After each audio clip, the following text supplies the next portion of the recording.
ये मूवी 3 अफराद कर्टिस, समैंथा और उनकी एक बहरी बेटी हैना पर मुश्तमिल एक फैमिली के बारे में है जो ओहायो के इलाके लाग्रांज में रहते हैं। कर्टिस एक कान में काम करता है और अपनी बेटी की कॉक्लियर इम्प्लांट सर्जरी यानी कुव्वते समात की सर्जरी के लिए पैसे जमा कर रहा होता है। सब कुछ ठीक चल रहा होता है कि एक दिन कर्टिस अपने घर के लॉन से आसमान में बनते स्याह घने बादल देखता है।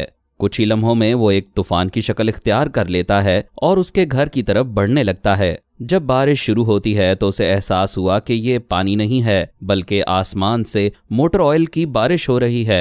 इससे पहले कि वो कुछ करता, उसके आम तौर पर खामोश रहने वाले कुत्ते ने गुस्से में आकर उस पर हमला कर डाला।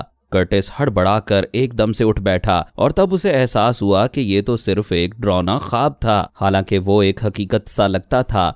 बहरहाल उसने उसका ख्याल ज़हन से झटक कर खुद को मसरूफ करने की कोशिश की। नाश्ता करते वक्त उसको हैना का कुत्ते के साथ खेलना बेचैन कर रहा था। वो हैना को वहां से उठा लेता है और अपनी बीवी को ताकीद करता है कि उसकी गैर मौजूदगी में कुत्ता घर से बाहर रहे। समैंथा इस बात की वजह पूछती है लेकिन उसे कोई जवाब नहीं मिलता और कर्टिस काम पर चला जाता है। डूवर्ट कर्टिस के साथ काम करता है और उसका दोस्त भी है। उसे भी कर्टिस की तरह अपनी फैमिली के लिए पैसों की ज़रूरत है। उस दिन उनको मामूल से कम ब्रेक मिलती है क्योंकि उन्होंने पिछले हफ्ते तूफान की वजह से छुट्टी की थी। मजदूर उस बार के तूफान से काफ़ी परेशान है और कर्टिस को लगता है कि यही उसकी ख्वाब की वजह है। काम के बाद वो अपनी बेटी के स्कूल पेरेंट टीचर मीटिंग के लिए जाता है।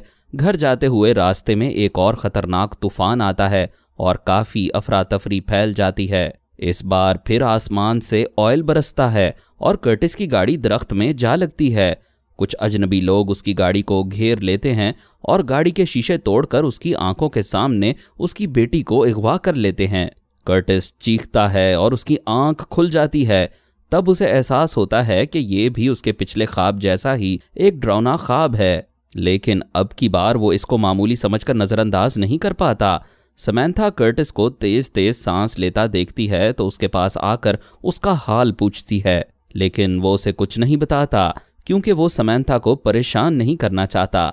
वो बगैर किसी तिब्बी मदद के खुद ही इस मामले से निपटने का इरादा करता है। वो अपने ख्वाबों पर अमल करने का सोचता है, मसलन इस खदशे के पेश नज़र के कुत्ता खूंखार ना हो जाए जैसा कि उसके ख्वाब में हो गया था। वो कुत्ते को महदूद करने के लिए अपने पिछले लॉन में एक बाड़ लगा देता है। इससे उसको कुछ हद तक तसल्ली होती है, लेकिन वो समझता है कि असल मसला तो तूफान है।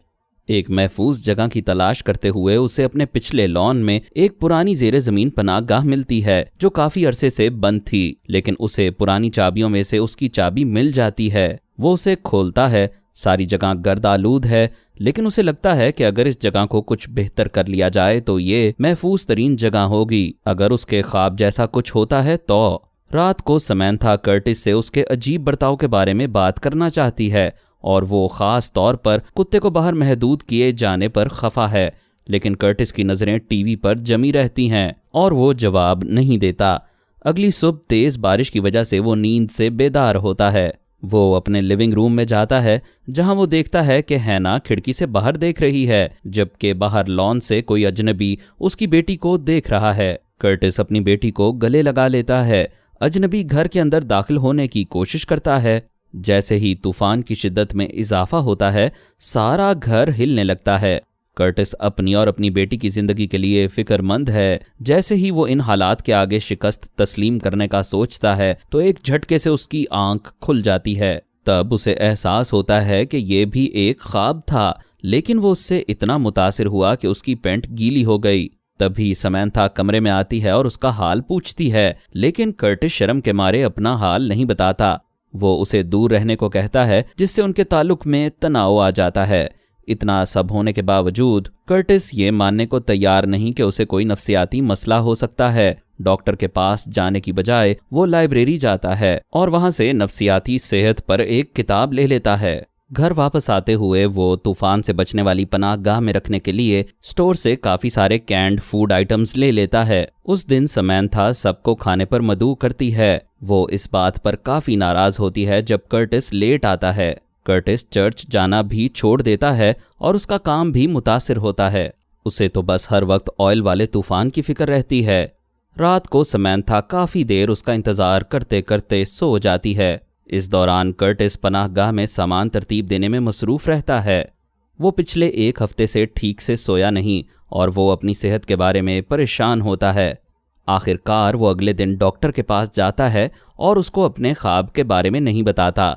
डॉक्टर उसे नींद की गोलियां दे देता है। इस दौरान समैंथा अपनी इंश्योरेंस कंपनी जाती है, जहां उसे पता चलता है कि उनकी बेटी के इलाज के लिए की गई अपील मंजूर हो गई है। अब उसका ऑपरेशन हो सकेगा और वो सुन सकेगी। वो पुरजोश घर लौटती है और कर्टिस को बताती है। दोनों बहुत खुश होते हैं और उनके ताल्लुकात बेहतर हो जाते हैं। अगली सुबह उससे भी बेहतर होती है, क्योंकि दवा के ज़ेरे असर कर्टिस बहुत पुरसकून नींद सोता है। जैसे ही हालात में कुछ बेहतरी होने लगती है, कर्टिस को खतरनाक तूफान का शोर सुनाई देता है। कर्टिस अपने साथी ड्वार्ट से पूछता है कि उसे कोई शोर सुनाई दिया, लेकिन आसमान साफ दिखाई देता है और बादलों का कोई नामो निशान नहीं होता। इस दफ़ा उसे यकीन होता है कि वो सोया हुआ नहीं है, लेकिन शोर ख़त्म नहीं होता और उसे मुसलसल इतना तंग करता है कि उसे उल्टी आ जाती है और वो घर चला जाता है। फिर कर्टिस अपनी माँ से उसके नफ्सियाती मसाइल का हाल अहवाल पूछने जाता है, जहाँ उसे पता चलता है कि उसकी माँ को पैरानॉइड स्किज़ोफ्रेनिया था। उसे खदशा लाहक हो जाता है कि शायद उसे भी यही मसला दरपेश है। उसकी माँ उसे अपनी अलामात के बारे में बताती है कि उसे लगता था कि कुछ अजनबी लोग रात भर उसके कान में सरगोशी करते हैं। अपनी उम्र की 30 की दहाई में उसका इलाज हुआ था और अब वो ठीक है, जिसको सुन के कर्टिस को लगता है कि वो भी ठीक हो जाएगा। अगले दिन वो तूफान से बचाव की पनाहगाह की मुरम्मत के लिए बैंक से बहुत बड़ा कर्जा लेने जाता है। इससे उनकी बेटी की सर्जरी दांव पर लग जाती है, क्योंकि उनके माली हालात इतने अच्छे नहीं हैं। लेकिन कर्टिस की तरजीहात मुख्तलिफ हैं। उसे लगता है कि जल्द या बदेर तूफान आके ही रहेगा और सिर्फ वो पनाहगाह ही उसकी फैमिली को बचा पाएगी। अगले सीन में कर्टिस एक थेरेपिस्ट के पास अपनी हालत के बारे में मशवरे के लिए जाता है, जो उससे उसके डरावने ख्वाबों के बारे में उगलवा लेती है। कर्टिस को अपनी प्रॉब्लम के बारे में बात करके बेहतर महसूस होता है, लेकिन वो इस बात पर झुंझला जाता है जब उसे पता चलता है कि थेरेपी फौरी तौर पर सब कुछ ठीक नहीं कर पाएगी। घर वापसी पर रास्ते में एक जोरदार तूफान आता है। कर्टिस बौखला जाता है, क्योंकि वो ये नहीं समझ पाता कि ये हकीकत है या वो ख्वाब देख रहा है। वो गाड़ी की पिछली सीट पर समैंथा को देखता है, जो पुरसकून सो रही होती है, जिससे उसे तस्दीक हो जाती है कि वो फिर से गैर हकीकी चीजें देख रहा है। रात किसी तरह खत्म हो जाती है और कर्टिस पनाहगाह पर अपना काम जारी रखता है। डुआर्ट उसकी दरखास्त पर उसे अपनी वर्क प्लेस के आलात ला देता है, जिससे उसकी अपनी नौकरी भी खतरे में पड़ जाती है। जबकि समैंथा अपने शौहर की इन सब हरकतों से काफी परेशान होती है और गुस्सा भी करती है। उसे अभी उस कर्जे का नहीं पता जो कर्टिस ने बैंक से लिया है, लेकिन पनाहगाह के बारे में उसकी जुनूनियत उनकी फैमिली लाइफ में बिगाड़ पैदा कर देती है। रात को वो कर्टिस को मजबूर करती है कि वो बताए कि ये सब क्या चल रहा है। वो फिर से अपने ख्वाबों वाली बात छुपा जाता है, लेकिन वो उसे बैंक के कर्जे के बारे में बता देता है, जिससे समैंथा को मजीद गुस्सा आ जाता है कि उसने उनकी बेटी की सर्जरी दांव पर लगा दी। हत्ता कि इस मामले पर वो उसे तलाक देने का भी सोचती है, लेकिन जब कुछ गुस्सा ठंडा होता है तो वो अगले दिन बातचीत का फैसला करते हैं। कर्टिस ख्वाब आवर गोलियों की मामूल से डबल खुराक ले लेता है, इस उम्मीद के साथ कि शायद कुछ बेहतरी हो जाए, लेकिन उसके नतीजे में उसे रात को फालिज हो जाता है। समैंथा अपने शौहर को खून की उल्टियां करते और बेचैनी से करवटें बदलता देखकर सख्त परेशान हो जाती है। वो एम्बुलेंस को बुलाने लगती है, लेकिन कर्टिस उसे मना करता है। जब एम्बुलेंस आ जाती है तो वो उनको ये कहकर वापस भेज देता है कि वो अब ठीक है। अब समैंथा का सब्र जवाब दे चुका है। वो कर्टिस से मुतालबा करती है कि वो उसे सब कुछ बता दे। आखिरकार कर्टिस उसे अपने ख्वाबों और स्लीपिंग पिल्स के बारे में बता देता है। वो ये भी बताता है कि उसने ख्वाब में देखा कि डुआर्ट तूफान के दौरान उसे नुकसान पहुंचा रहा था, जिसके बाद उसे फालिज हुआ। समैंथा को उससे हमदर्दी होती है और वो उसकी बेहतरी के लिए सब कुछ करने को तैयार होती है। अगली सुबह कर्टिस अपने बॉस से कहता है कि वो उसकी शिफ्ट तब्दील कर दे, क्योंकि वो डुआर्ट के साथ काम नहीं करना चाहता। वो डुआर्ट का शेड्यूल तब्दील कर देते हैं, जो डुआर्ट के लिए ज़्यादा मौजून नहीं होता। कर्टिस को अपने दोस्त को तकलीफ में डालकर बुरा महसूस होता है, लेकिन उसका दिमाग इस बात पर टिका रहता है कि हर वो चीज़ रास्ते से हटा दी जाए जो तूफान की सूरत में खतरनाक साबित हो सकती है। सब कुछ करने के बावजूद कर्टिस को फिर भी ख्वाब तंग करते रहते हैं। बल्कि आहिस्ता आहिस्ता उनकी शिद्दत में इजाफा होता जाता है। एक रात वो अपनी बीवी को किचन में बिल्कुल साकित हालत में देखता है, जो मुसलसल उसको घूर रही होती है। यूं लगता है जैसे वो तूफान में भीग गई है और उसे कत्ल करने का इरादा रखती है। अगली सुबह जब वो उसे हाथ लगाने लगती है तो वो अपना हाथ खींच लेता है। कर्टिस ये फैसले करने की सलाहियत खो चुका है कि किस पर एतबार करना है और किस पर नहीं। इस वजह से वो काफी दिन काम पर भी नहीं जाता, इसलिए उसका बॉस उससे मिलने उसके घर चला आता है। वहां वो तूफान से बचाव की पनाहगाह देखता है और वो मशीनरी भी देखता है जो कि असल में उनके ऑफिस की है और जो डुआर्ट ने उसे दी थी। ये बात ताबूत में आखिरी कील साबित होती है और कर्टिस को उसका बॉस नौकरी से निकाल देता है। कर्टिस की ये जुनूनियत आखिरकार उनकी फैमिली को भारी भरकम कर्जों के बोझ तले धकेल देती है। समैंथा गुस्से में कर्टिस को थप्पड़ रसीद करती है और कहती है कि वो जैसे भी करके पैसों का बंदोबस्त करे। वो अपना सालाना बीच ट्रिप भी मनसूख कर देते हैं ताकि वो पैसे भी बेटी के इलाज में काम आ सकें। अगले सीन में वो लोग अपने दोस्तों और ख़ानदान के लोगों से मेल मुलाकात के लिए चर्च जाते हैं। वहाँ कर्टिस की मुलाकात डुआर्ट से होती है, जिसे उसकी वजह से नौकरी से निकाल दिया गया है। उसके अपने भी काफ़ी घरेलू और माली मसाइल हैं। कर्टिस को बेहतर हालात में देखकर उसका खून खोलने लगता है। डुआर्ट वहाँ अलल-ए-लान कहता है कि कर्टिस पागल है और उसे इलाज की ज़रूरत है। दोनों की आपसी तल्ख कलामी हाथापाई में तब्दील हो जाती है। कर्टिस सबको पागल कहता है क्योंकि वो लोग ऑयल वाले तूफान की तैयारी नहीं कर रहे और ऐलान करता है कि सिर्फ उसकी फैमिली महफूज रहेगी। इस हंगामे के बाद फैमिली परेशानी के आलम में घर लौट जाती है। रात गए एक इमरजेंसी अलार्म सुनाई देता है जिससे सब लोग जाग जाते हैं। आखिरकार वो दिन आ गया जिसका कर्टिस को खदशा था। रात के अंधेरे में वो भागते हुए पनाहगाह में जा छुपते हैं। सुबह होती है तो कर्टिस को बादल और जोर से गरजते सुनाई देते हैं, जबकि समैंथा उसे कहती है कि वो होश में आए और दरवाज़ा खोल दे।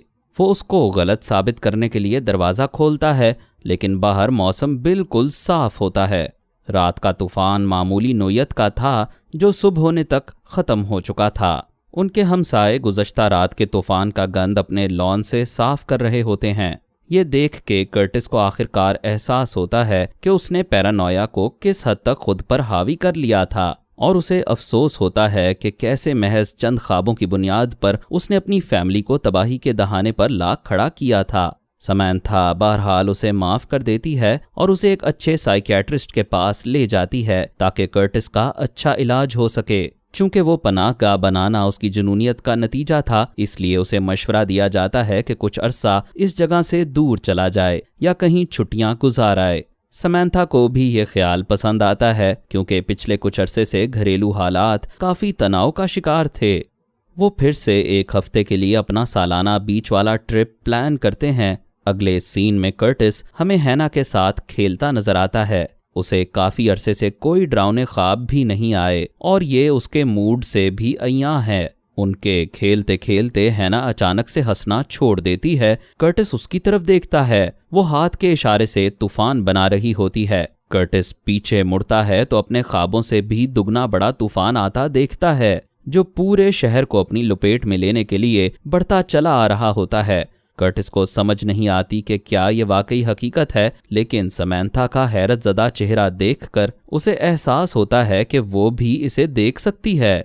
मूवी इस सीन पर ख़त्म होती है कि फैमिली वापसी के लिए तैयार होती है और अचानक तेल के तूफान में फंस जाती है।